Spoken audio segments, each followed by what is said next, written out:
Fala pessoal, tudo bem? Hoje a gente vai começar a aula 5. Vamos falar um pouquinho sobre concluir a NBR 8995, o que define lá as normas no anexo A, B, C e D. Não tanto no anexo C, mas a gente vai iniciar falando sobre completar os anexos e depois a gente vai para os cálculos de luminotécnica propriamente dito. Então vamos lá, vamos continuar? Então, primeiro, a malha de cálculo para um projeto de sistema de iluminação. Então, faz parte do anexo, ele recomenda que os critérios de malha de cálculo para a elaboração de projetos em programas de cálculo e verificação das instalações. Então, existem diversas ferramentas, diversas soluções que efetuam esse tipo de cálculo. A malha de cálculo de projeto de sistema de iluminação, ela é necessária para determinar as iluminâncias e uniformidades médias dependendo do tamanho e da forma da superfície de referência, aquela área da tarefa que nós verificamos, o local de trabalho ou os arredores, da geometria do sistema de iluminação, da distribuição da intensidade luminosa das luminárias e utilizando a precisão requerida para as quantidades fotométricas a serem avaliadas. Então, dentro do tamanho da malha, a gente tem aqui o ambiente. Então, se for a área da tarefa, aproximada a 1 metro na dimensão da zona ou da sala, e o tamanho da malha vai ser de 0,2 metros. Se for salas ou zonas de salas pequenas, aproximadamente 5 metros da maior dimensão, 0,6 metros seria o ponto de malha. Salas médias, aproximadamente 10 metros, 1 metro o ponto de malha. E se for salas grandes, aproximadamente 50 metros, a gente vai usar 3 metros como tamanho da malha. E recomenda-se que o tamanho da malha não seja excedido. Por quê? Para garantir que a gente consiga trabalhar dentro do que a norma traz de especificação para a gente. Vocês vão ver que existem outros métodos de chegar nesse resultado, mas uma forma boa para você chegar nele é utilizando essa expressão. Então, o tamanho da malha é igual a 0,2 vezes 5 elevado ao logaritmo na base 10 da maior dimensão. Então, no caso aqui, se a dimensão for 10, log de 10 na base 10 dá 1, 5 elevado a 1 dá 5, 5 vezes 0,2 dá 1, então P igual a 1. Por isso que é aproximadamente 10 metros, você tem um P de 1 aqui. Esse é um problema que a gente vai fazer um exercício lá na frente. E o N é o número de pontos de cálculos a serem considerados. E como que a gente identifica esse número de cálculos?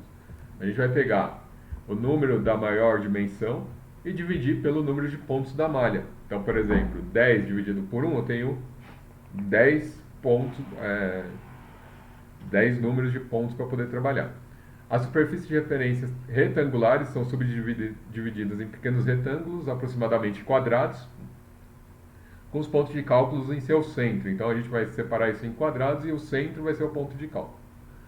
A média aritmética de todos os pontos de cálculo é a iluminância média.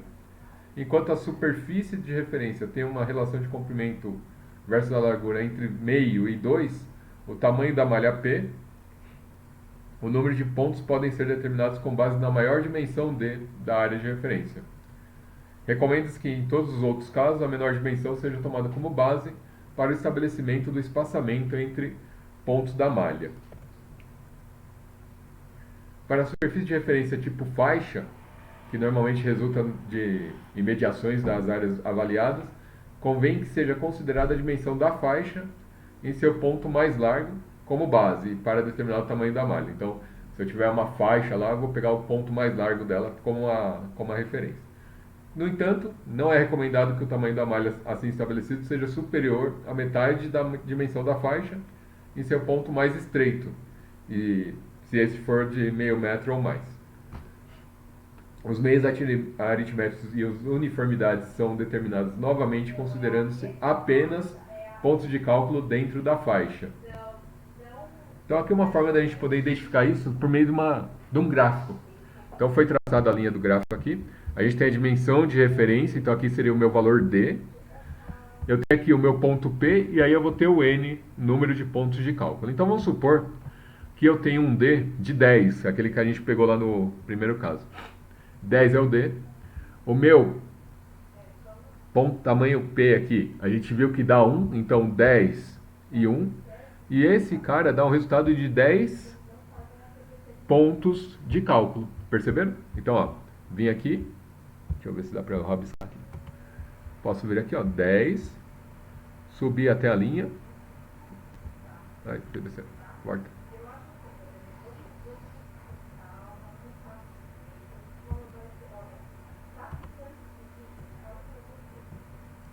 Aqui é o exercício que eu vou resolver já, mas é isso que eu quero primeiro. Então vamos rabiscar um pouquinho. Caneta, eu quero uma caneta para rabiscar.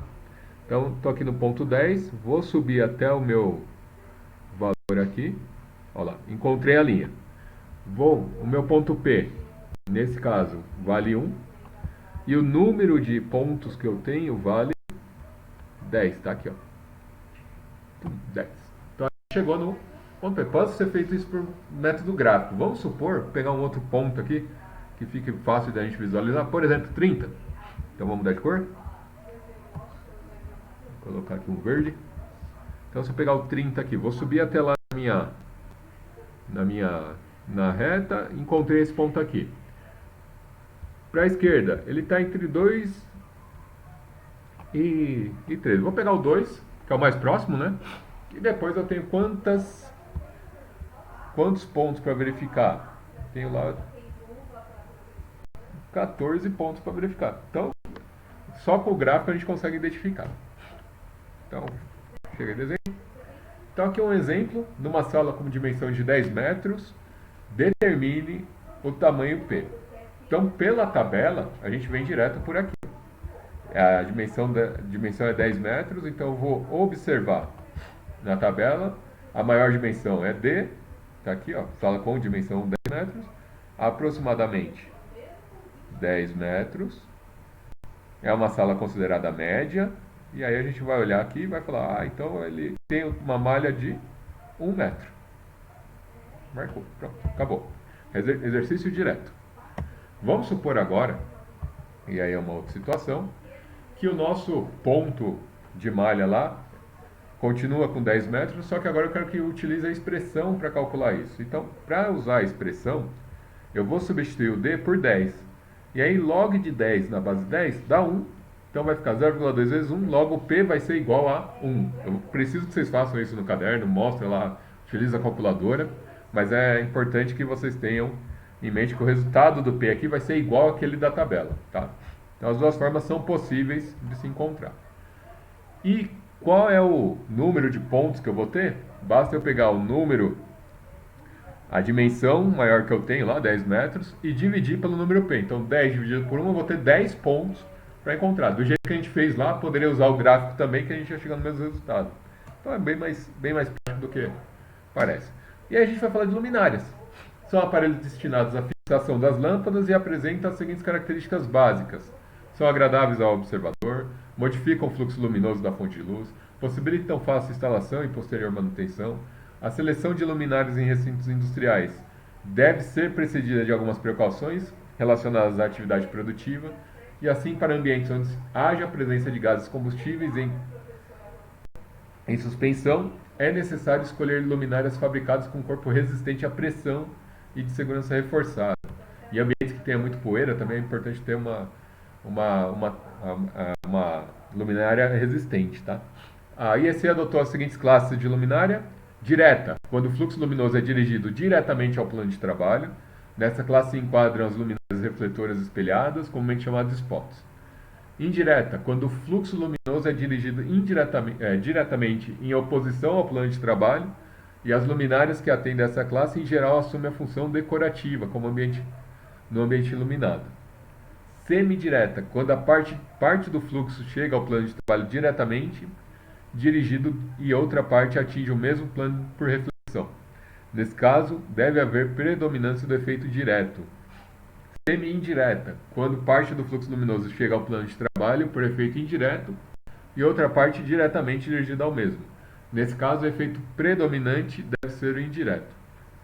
Geral, difusa, quando o fluxo luminoso apresenta praticamente a mesma intensidade em todas as direções.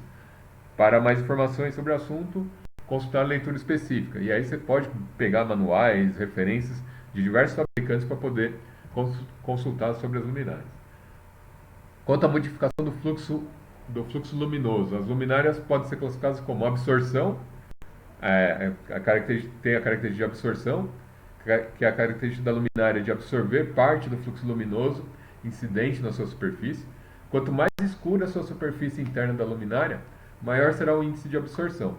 Refração, característica das luminárias de direcionar o fluxo luminoso da fonte, que é composta pela lâmpada e refletor, através de um vidro transparente de construção específica, podendo ser plano, não há modificação na direção do fluxo, ou prismático. Os faróis dos automóveis são exemplos de luminárias refratoras prismáticas. Reflexão é a característica das luminárias de modificar a distribuição do fluxo luminoso através da superfície interna, segundo sua forma geométrica. Construção parabólica ou elíptica. Difusão é a característica das luminárias de reduzir a sua iluminância, diminuindo consequentemente os efeitos inconvenientes do ofuscamento, através de uma placa de acrílico ou de vidro. O louvers, painel dessas luminárias, que é constituído por aletas, material plástico ou metálico, em geral esmaltado na cor branca, não permitindo que a lâmpada seja vista pelo observador dentro de um determinado ângulo. Aplicação. As luminárias devem ser aplicadas de acordo com o ambiente a iluminar e com o tipo de atividade desenvolvida no local. Em geral, são conhecidos os seguintes tipos: luminárias comerciais, luminárias industriais, luminárias para logradouros públicos e luminárias para jardim. Nas instalações comerciais, as luminárias mais empregadas são para as lâmpadas fluorescentes. Há vários tipos disponíveis no mercado. Escolha de um deles deve ser estudada tanto do ponto de vista econômico como técnico. Em geral, sua aplicação é conveniente em ambientes cujo pé direito da edificação não ultrapasse 6 metros. Nas instalações industriais, é mais frequente o emprego de luminárias de faixa de abertura média para lâmpadas de descarga.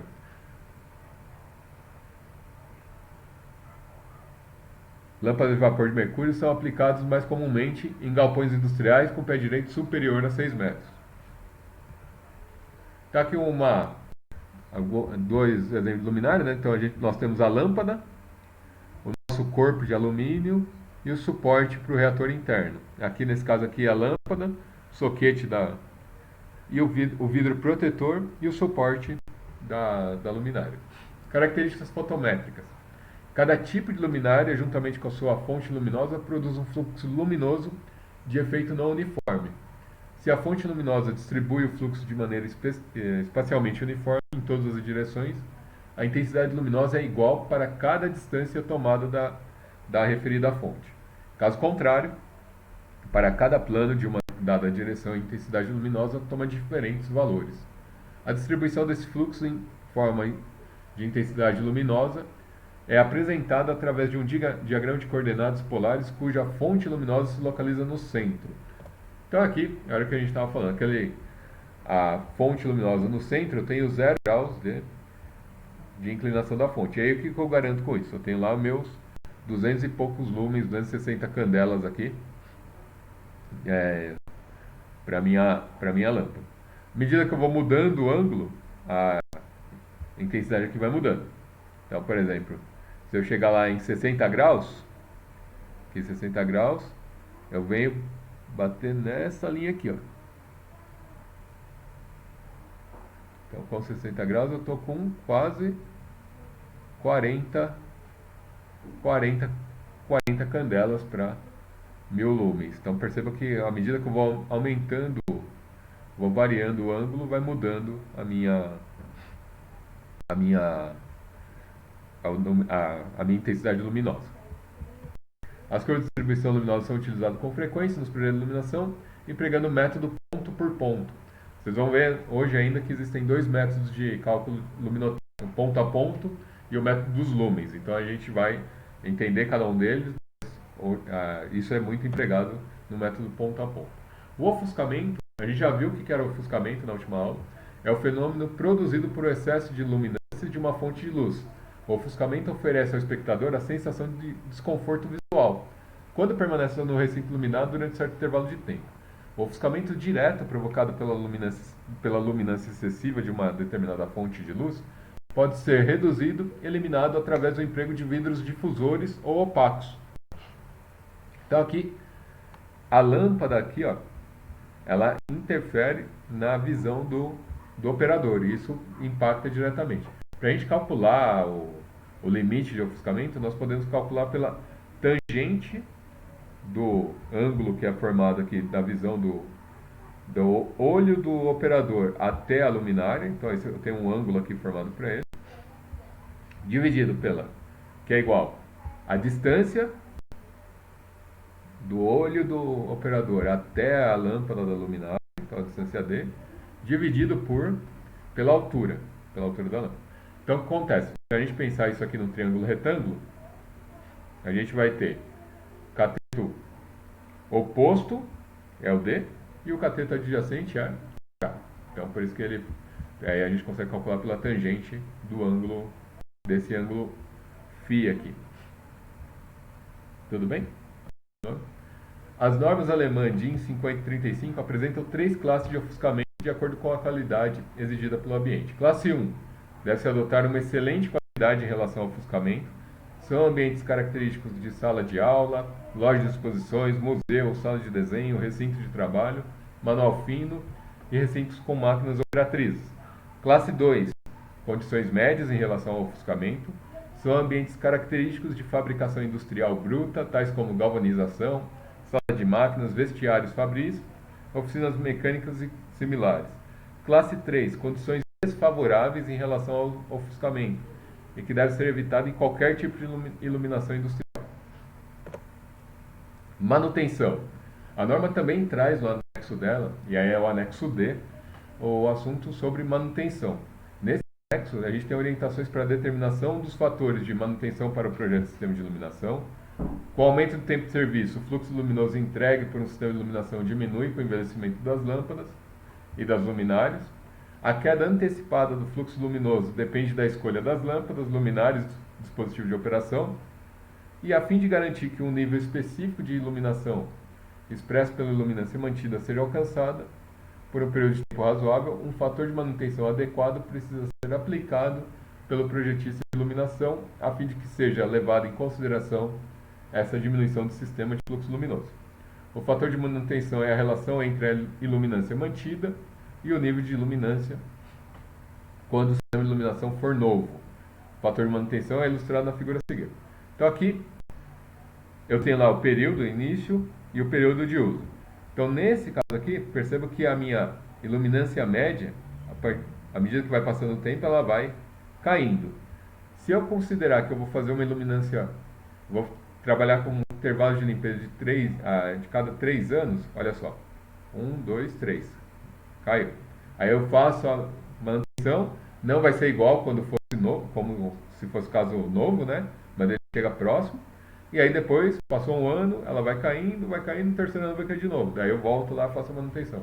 Então perceba que a minha iluminância média, ela costuma a despencar aqui com o tempo. Recomenda-se que o projetista prepare um cronograma de manutenção para o sistema de iluminação. Convém que esse cronograma especifique a frequência de substituição da lâmpada, da luminária e os intervalos de limpeza da sala onde apropriadas as técnicas de limpeza utilizadas. Então aqui um exemplo de um modelo de um documento de manutenção. Então o nome do projeto, qual sala que está definida, quem que realizou o projeto, data, e aí luminária, descrição, luminária XYZ, código da luminária, tipo de luminária, intervalo de limpeza em anos. Então aqui a cada ano é feita a limpeza da luminária. Fator de manutenção da luminária, 0,88. Lâmpada, descrição.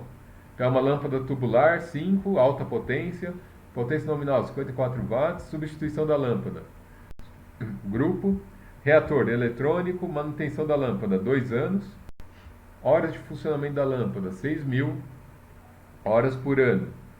Fator de manutenção do fluxo luminoso, 0,91. Fator de sobrevivência da lâmpada, 0,95. A sala tem um comprimento de 8 metros, profundidade de 6 metros, altura de 3 metros. E o ambiente considerado limpo. Continuando ainda nesse documento, a gente tem essas informações aqui também. Intervalo de limpeza em anos, 2. Tipo de iluminação direta. Fator de manutenção da superfície, 0,96. O fator de manutenção total é obtido multiplicando fator de manutenção da superfície, 0,96, vezes 0,95, vezes 0,91, vezes 0,88. E aí você vai chegar nesse valor de 0,73. Então, como que a gente determina o fator de manutenção? O fator de manutenção é o múltiplo dos fatores, como determinado a seguir. FMFL, depreciação do fluxo luminoso da lâmpada. FSL, efeito de falha por envelhecimento da lâmpada. FML, efeito da redução do fluxo luminoso devido ao cúmulo de sujeira nas luminárias. E o FMSS, redução da refletância devido à disposição de sujeira na superfície da sala. E aí o fator de manutenção, basta pegar todos esses fatores e multiplicar, você vai chegar no resultado dela. Fator de manutenção do fluxo luminoso. Conforme o tempo do serviço aumenta, o fluxo luminoso emitido em praticamente qualquer tipo de lâmpada diminui devido ao resultado do envelhecimento. O quanto esse decréscimo é da forma gradual e acentuada depende do tipo da potência da lâmpada e em questão de onde aplicável e do dispositivo de operação utilizado. A relação do fluxo luminoso após um determinado número de horas de operações, quando a lâmpada era nova, é indicada pelo fator de manutenção do fluxo luminoso. E os valores podem ser obtidos pelos fabricantes, encontrados em curvas de valores médios padronizados em publicações sobre iluminação, como a publicação CIE 97. O fator de sobrevivência da lâmpada. Cada lâmpada em um sistema de iluminação possui uma vida única, que é maior ou menor do que uma vida mediana. A vida mediana é o número de horas onde um grupo de lâmpadas sob observação funciona antes que metade dessas lâmpadas falhe. E a probabilidade que é referida à amostragem da lâmpada ainda funcionará após um determinado número de horas de operação. É expresso pelo fator de sobrevivência. Tal como acontece com o fator de manutenção do fluxo luminoso, a magnitude e o tempo do fator de sobrevivência da lâmpada depende do tipo de potência da lâmpada em questão. No caso de lâmpadas de descarga, o FSL também depende do dispositivo de operação. Então, aqui, por exemplo, uma lâmpada fluorescente com reator. E no caso de lâmpadas fluorescente, a vida mediana é normalmente calculada com base em um ciclo de chaveamento de 3/4 de horas ligado e 1/4 desligado. Com lâmpada de descarga, o ciclo é de 11 horas ligado e 1 hora desligado, e os valores da FSL são obtidos a partir da mesma fonte do FML, do FMFL, que são os fabricantes. Os fabricantes passam essas informações para vocês. Fator de manutenção da luminária. De um modo geral, a sujeira depositada sobre as lâmpadas luminárias provoca uma redução maior no fluxo luminoso do que qualquer outro fator. O grau de perda de luminosidade depende do tamanho e da natureza das partículas do ar poluente, do projeto das luminárias e das lâmpadas utilizadas nelas. Fator de manutenção da superfície da sala.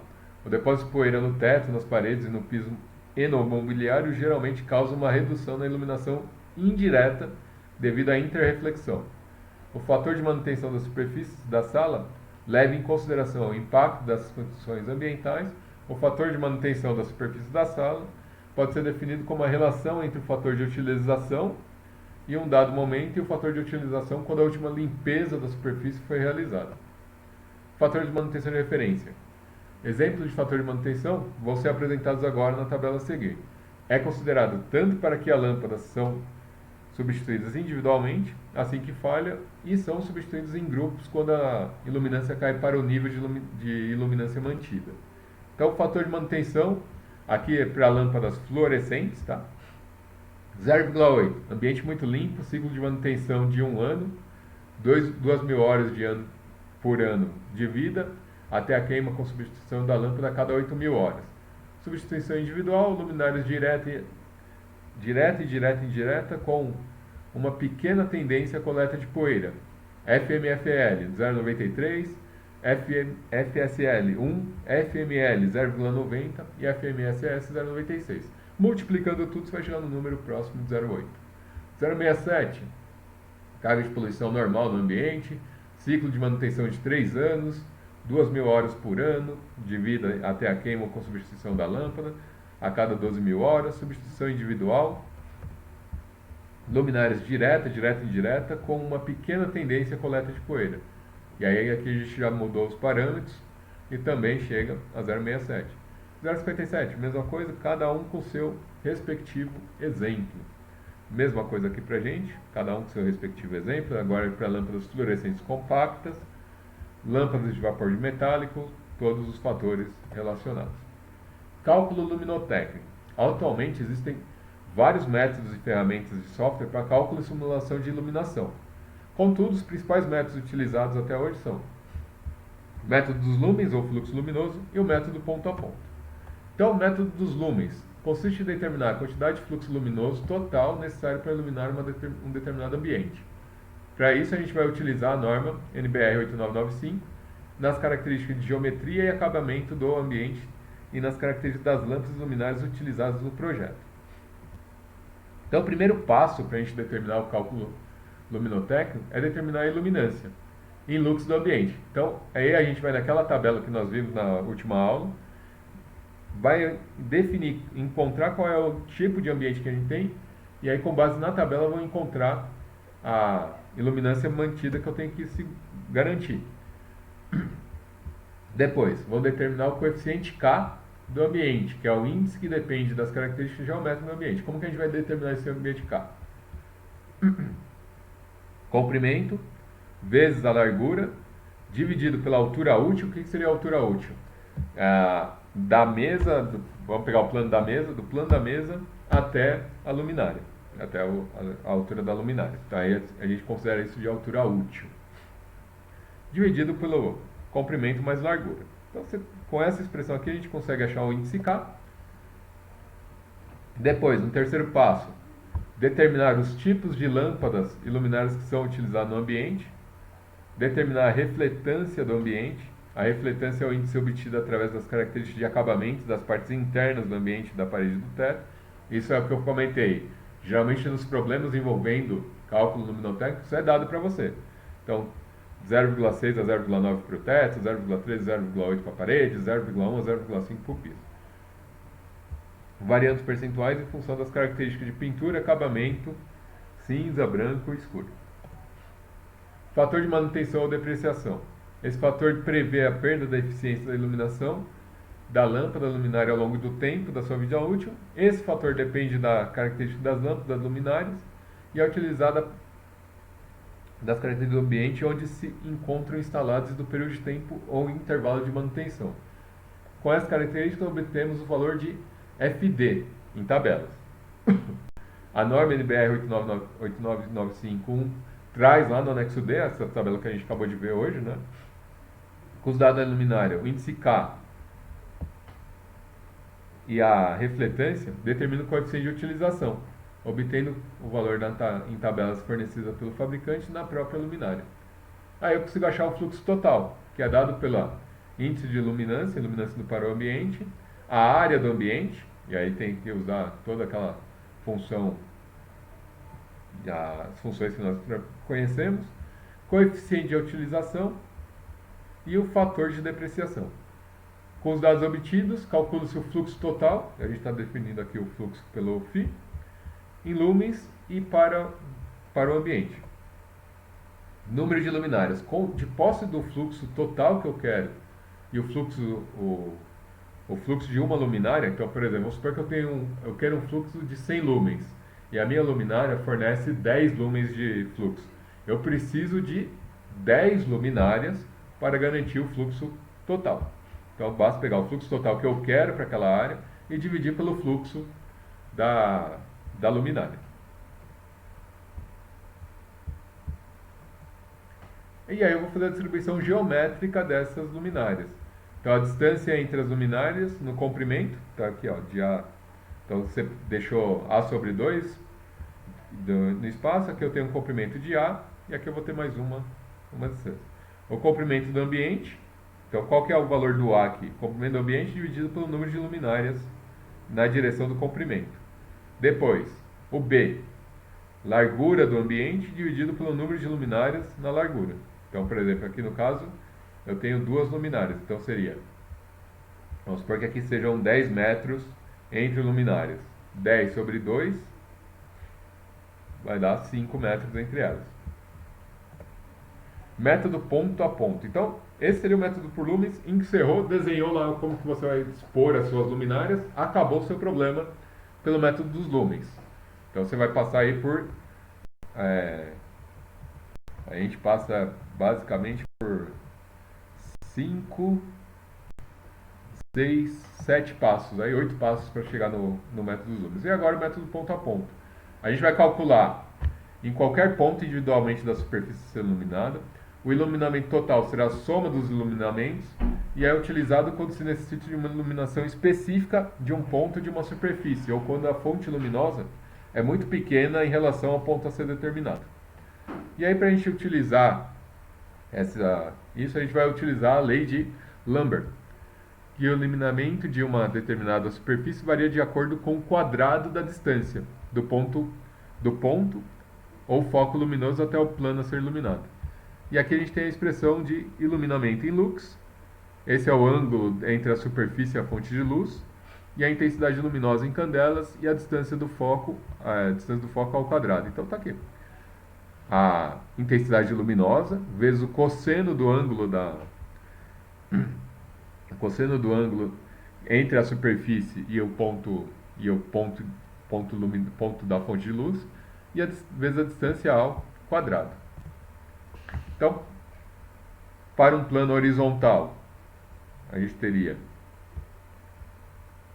o EH, que é I vezes cosseno ao cubo de θ dividido por H2 ao quadrado, e no plano vertical, E vertical, I dividido por H ao quadrado vezes cosseno ao quadrado vezes seno de θ. Para uma superfície diretamente abaixo do foco de luz, o iluminamento final depende somente da intensidade luminosa do foco e do quadrado da distância. Então, se estiver embaixo da fonte de luz, imagina que aqui está bem abaixo dela, à medida que vai aumentando por causa da distância do ponto, a intensidade também aumenta. Olha lá. I sobre θ, E ao quadrado. E aí, conforme eu vou aumentando a distância elevando ao quadrado, minha intensidade vai diminuindo. É isso. Espero que vocês tenham gostado. Na próxima aula a gente vai partir para exercícios de projetos voltados para a luminotécnica.